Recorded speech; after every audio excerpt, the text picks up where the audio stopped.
Alright, so this is my Iron Man 2 video review. Notes. Very, very crucial. I wrote down spoiler warning. So I will obviously be talking about spoilers of,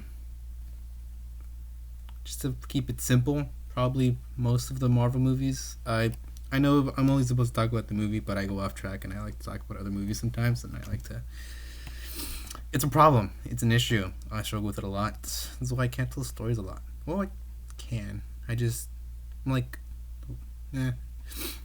Okay, so Iron Man 2. I liked the movie. It was pretty good. I didn't like the villain that much. Whiplash. I don't like Whiplash all that much. I feel like Justin Hammer was a more, like, memorable villain. I know throughout, not throughout Phase 1, but some of the early Marvel villains are just big and gray, or just kind of like dull, which is like, I mean, they look cool, and I feel like that was their attempt to make them feel grounded and to, I don't know, because I know Whiplash, Ivan Vanko Whiplash doesn't even exist in the comics. He's an amalgamation of two different characters, Crimson Dynamo and Whiplash. Whiplash exists, but it's different. It's complicated. Well, not really. Yeah, I don't like him all that much. He felt kind of shallow. I felt like he was just like a plot device. I know a lot of people didn't like Iron Man 2 because it felt like there were too many storylines, which I can kind of understand, but I don't know.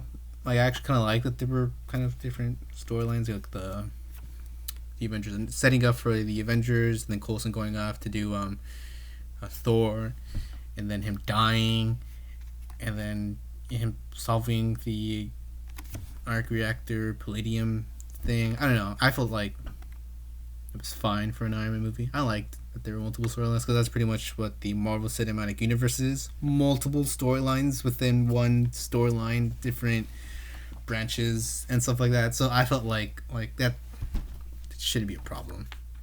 At least I think it shouldn't be a problem.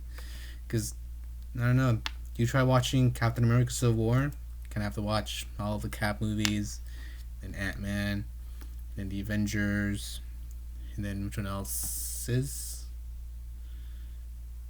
I forget. Hold on. I can't believe I don't know the movies off the top of my head. Oh my god. I'm so terrible. Iron Man, you have to watch the Iron Man movies. Not the point though, we're going to talk about Civil War today. Right, what I really like about the movie was that you kind of see Iron Man learning to become emotionally vulnerable, because I felt like in the first movie he was very like, he kept his walls up to a certain extent, and he didn't really like letting people in because of like Obadiah Stane. He backstabbed him, and that was bad, and he was like not his friend per se, but like I guess the only person he kind of like knew, and I think it's very kind of close. And then just could be kind of like hurt like that. He was up. He had his emotional walls up, and then I feel like in this one he's learning to be more emotionally vulnerable. He still struggles with it, of course. He's still very closed off. He doesn't communicate very well, and he's very like quick decision making, which is just terrible, dumb decisions, and they're just reckless. But overall, you kind of see him become more emotionally vulnerable with Pepper Potts. I also really liked how these first two Iron Man movies, they set up Legacy very nicely. Because I know in the first Iron Man movie, Iron Man is in the cave with Ho Yinsen, and with the Ten Rings leader, I forgot his name, but one of the two tells him, oh, you see, Tony Stark, this is your legacy. These, like, all of these people you've killed with your weapons, this is going to be your legacy. And you kind of see him in that movie just be like, I don't want this to be my legacy, you know? So he kind of becomes Iron Man to make that his new legacy, which I will talk about in a bit. And then in Iron Man 2, he like really hones in on, I feel like, not hones in, he doesn't hone in on it. The movie really focuses on the legacy aspect, where in the beginning, obviously, you have the Stark Expo, and you hear him talking about like, oh, this isn't about me, which, I mean, I feel like it's kind of a lie coming from him, because it's a whole spectacle about him. My mom had said something about that. I will bring it up later.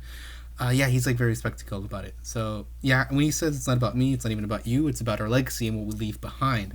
It focuses more on that, like very keenly. No, that's not the word. Very hard. It focuses on that, which is interesting because earlier in the movie, you kind of see. I don't know if it was earlier. It was earlier. You see Ivan Vanko with his dad, and he dies, and he told like, bro, one of the last things he tells Ivan Vanko is that should have been you. So it's different how.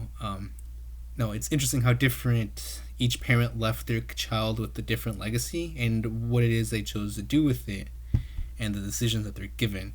You know, uh, God, I can't talk about this. I'll bring up my mom. My mom was like, she asked like, oh, she was confused with the whole why that was him. And then I explained it to her that Ivan Vanko used to work with Howard Stark on the arc reactor technology, and he like sold the secrets, and he got deported and stuff like that. And she was like, oh, but like he thinks like that he's a good guy, and I'm like, well, yeah, typically, oh, I can't say that word. I'm gonna dull in swear jar. I don't want to do that. Typically, like bad guys, they think that they're right, which is kind of what makes them a bit interesting. Which is kind of like why Ivan Vanko hates Tony Stark so much, because he kind of feels like he robbed him of that legacy, which he didn't. It was Howard. Yeah, so I thought that was really interesting how they set up legacy and how it kind of like I feel like after Iron Man 2, they don't talk about legacy that much anymore. Except maybe in like an Endgame. But they just kind of like show Iron Man like passing down his legacy, especially with Spider-Man. I know a lot of people don't like that about the Spider-Man movie, but I'll get to that later. And where's my paper? I put it away. Yeah, so I feel like they set up legacy nicely, and just kind of like looking back at it now after Endgame, after Far From Home, which is I guess the last one. Tony Stark's legacy within our world is the Marvel Cinematic Universe. So without him, we wouldn't have the Marvel Cinematic Universe. So I feel like that was kind of intentional in a outer world aspect, which would be us for us. But within the universe, it also set it up nicely how his legacy was being Earth's best defender, as Captain America, well, as Steve Rogers said in Infinity War. So I always thought that was nice. And then it's kind of nice to look back on these movies after Endgame and just kind of seeing how nicely it set up everything for like the end, even though I feel like sometimes it wasn't intentional. Okay.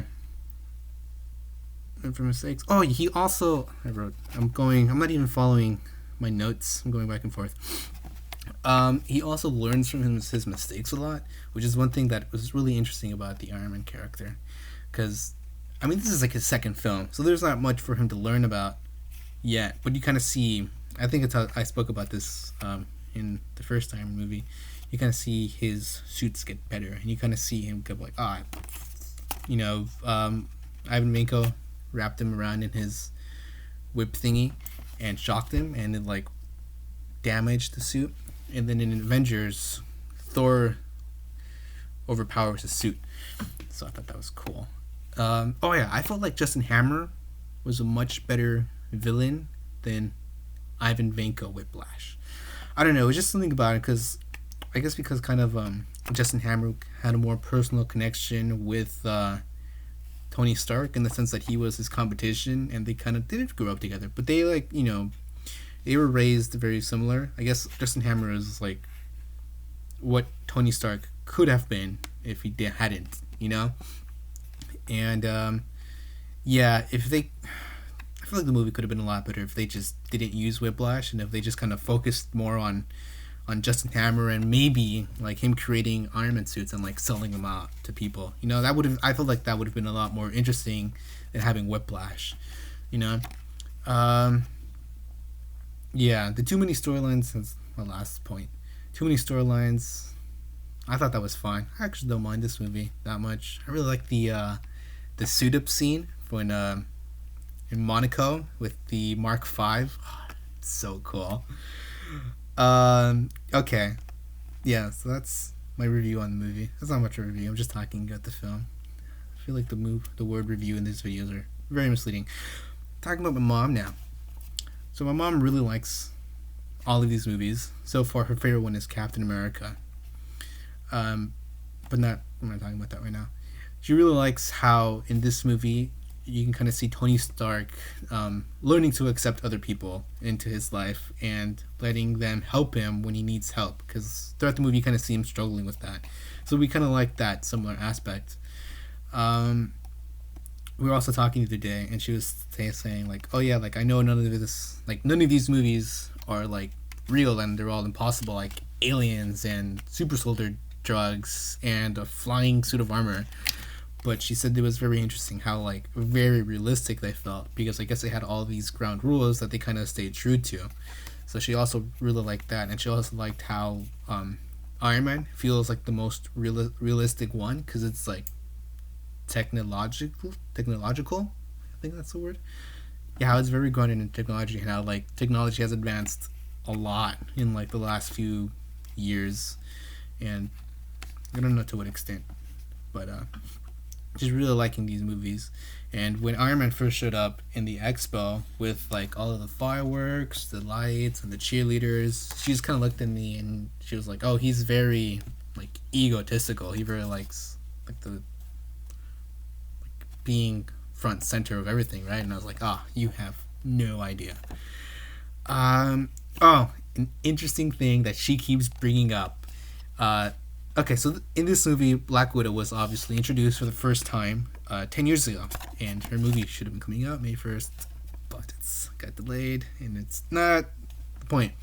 So Black Widow was first introduced in this film, and you kind of saw how like she was being seductive towards Stark, and you kind of see like Stark's relationship with Pepper. And so at first, obviously, it's very clear that Stark and Pepper are like a thing. But then Black Widow comes around being seductive, but she's just being like a super secret spy. And my mom has only seen Infinity War. She doesn't know how Endgame ends, necessarily. But my niece, who was 4 when the movie came out, told her very vague things. So what my mom knows about Endgame is Tony Stark dies, Black Widow dies, and Captain America somehow gets old. She doesn't know about the time travel thing, but she knows he gets old, and she knows there are colored rocks. And that's as far as I know, that's how much she knows about Endgame. So, during this movie, I guess she thought that like Iron Man and Black Widow were going to like get together and get married. So throughout the last 2 days, she kept bringing up like, "Oh, they're gonna get married, aren't they? Like they're gonna get married." And I'm like, "I obviously know." I'm like, "I can't tell you that. You have to watch the movies to see whether or not they get together." And she's like, "Oh, I already know, because like in the last movie, they both die. So in that sense, it could be like they're going to infinity. They're going to be together until infinity. So it's like Infinity War and stuff like that." And she was saying like, "Oh, it's not like Iron Man is going to get with Pepper, because she's like a normal human, and Black Widow is kind of like a superhero. So it makes sense in her mind, 2 superheroes to get together and to get married and to die and go to infinity together. Hence Infinity War." Which of course she thinks it's kind of like a play on whatever. She thinks it's related. It's correlated. She thinks it's correlated, and I'm just really I'm just really excited for her to see that how wrong she is, because she said, what did she say? She said it's not like they're going to have. This is what she said. It's not like they're going to have Tony Stark marry Black Widow, and then just have one of them die, and then just leave the other one alone with like family. And I am just so excited to see her like reaction to Tony Stark dying and leaving his family behind in order to sacrifice himself for the world. So I'm just excited to see her reaction on that, because she is so wrong, but she doesn't know it, and I'm just excited for that. What else did I say? What else did I write on my thing? Not that much. This movie. Yeah, okay. She's really excited for these new movies.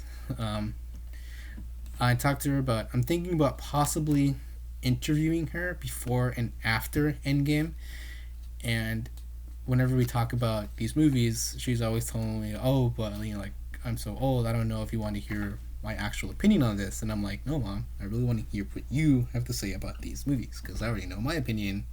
I want to know yours." So it's really interesting watching these movies with her. I think I've said this before because it's different. Her like the way she sees these movies is from a different perspective because obviously her and I have lived different lives, and she's much older. Obviously she's much older than I am, and she has her own life experience, and so she's kind of like it's interesting. It's really I'm like really interested in what she has to say because she's bringing up things I've never considered, like when she said it's really interesting. Well, like when she said how she was really excited to see how much good all of them can do together.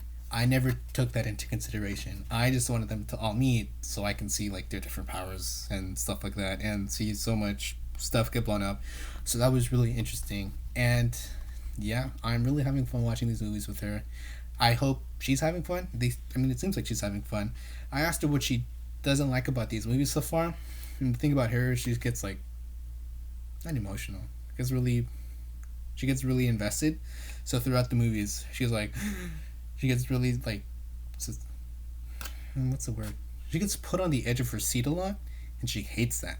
But she's like also wants to know what happens next, and she knows like it's fake, but she still cares about the characters to a certain extent.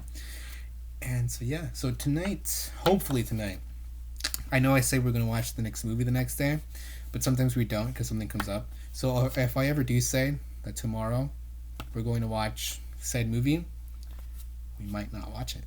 So that's something to keep in mind. But tonight, hopefully, we can watch The Incredible Hulk. And then we're one movie away from the first Avengers movie. And I'm really excited to see that movie with her because that movie means a lot to me. Avengers, not Thor. Avengers means a lot to me. And I'm just really excited to see her reaction to seeing all of them together and seeing Loki and just everything. So that's going to be so much fun. And she really likes Coulson so far, even though he hasn't had that much screen time between the first and second Iron Man movie and Captain Marvel. But he dies, obviously, if you didn't know that. So that's going to be really interesting. I know he comes back in Age of the Shield, but I'm not going to tell her that because there's really no point. Anyways, I'm going to end this because it's 17 minutes now. Oh, I should probably get closer. One more thing. I don't go back and watch these videos again because once again I think it's weird staring at myself. Mirror, the whole thing. I don't know why, but I ordered a microphone, so hopefully the audio will be better for people who do watch these. If you don't watch them, I guess this doesn't pertain to you. But I did buy a microphone. It should be here next week, so hopefully the audio is better because I don't know how the audio sounds because I don't want to go back and watch these because I feel like it's weird watching myself. And I don't know. It's a little weird, but it's moderately fun because I get to pass the time. I get to do something to pass the time, and I'm bored. Now I'm really going to stop talking because I've been talking for way too long.